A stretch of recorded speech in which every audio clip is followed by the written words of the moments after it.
Adani enterprises सोबत सरकारचा मोठा करार पाहायला मिळतो। नागपूरमध्ये खरतर 70,000 कोटींची गुंतवणूक करण्यात येणार आहे। करारामुळे 30,000 रोजगार निर्मिती होणार। मुख्यमंत्र्यांच्या उपस्थितीत करार संपन्न झाला। सह्याद्री अतिथीगृहावर हा करार झाल्याची माहिती आहे। तर महत्त्वाची बातमी आपण बघतोय, अदानी एंटरप्राइजेस सोबत सरकारने मोठा करार केलाय। नागपूरमध्ये 70,000 कोटींची गुंतवणूक करण्यात येणार आहे। या करारामुळे 30,000 रोजगार निर्मिती होणार।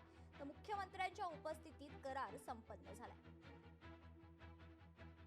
आणि मेसर्स अदानी एंटरप्राइजेस लिमिटेड हे कोल गॅसिफिकेशन आणि डेरायव्हेटिव्हज अशा प्रकारची 70,000 कोटी रुपयाची गुंतवणूक करतायत। त्यातनं जवळपास 30,500 लोकांना रोजगार मिळणार आहे।